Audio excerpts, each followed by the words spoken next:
வணக்கம் நண்பர்களே! இன்னைக்கு நம்ம மகாநதி சீரியல்ல அதாவது நம்ம காவேரிக்கு மொத்த விஷயம் மறந்து போச்சு. இப்ப காவேரிக்கு மறந்தது பார்த்தீங்கன்னா, எல்லா பேருக்குமே பிரச்சனை. அதில விஜய்க்கு ரொம்ப ட்ரபிள் ஆகுது பாக்கணும்.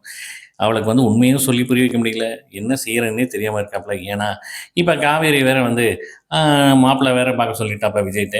அதுக்கப்புறம் காவேரியும் விஜய்க்கு வேற பொண்ணு தேடிக்கிட்டு இருக்காப்ல. இது எல்லாத்தையும் தாத்தாட்ட சொல்றாப்ல. அதுக்கப்புறம் நம்ம காவேரியோட அக்கா கங்கா, யமுனாட்டயும் சொல்ல, "அந்த அளவுக்குலாம் போகாது. நீங்க கவலைப்படாதீங்கன்னு" அவங்கள கொஞ்சம் ஆறுதலும் சொல்றாங்க. "காவேரி அந்த அளவுக்குலாம் நாங்க விட்ற மாட்டோம்.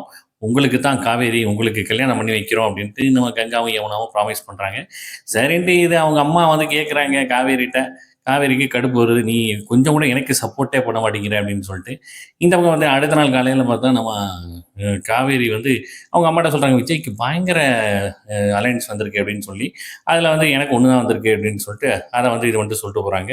போற வழியிலே நம்ம விஜய் பார்க்குறாப்புல காவேரிய. காவேரி தனியா கூப்பிட்டு, "இந்த மாரி உங்களுக்கு அலையன்ஸ் வந்திருக்கு. போய் பாருங்க" அப்படின்னு சொல்ல, "எனக்கு போக இன்ட்ரெஸ்ட் இல்ல" அப்படின்னு சொல்லிட்டு இது பண்றாப்புல.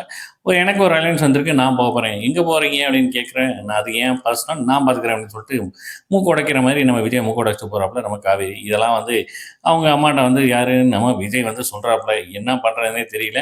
"கண்டிப்பா நீங்க கவலைப்படாதீங்க. எதுவும் நடக்காது. எந்த ஒரு மாப்பிள்ளையும் வரமாட்டான். வந்தாலும் விடமாட்டோம்" அப்படிங்கிற மாரி அவங்க சாரதா ஆன்ட்டி சொல்றாங்க. பார்க்கலாம். ஒரு ஒரு எபிசோடையும் மிஸ் பண்ணாம பாருங்க. என்ஜாய் பண்ணுங்க. நன்றி.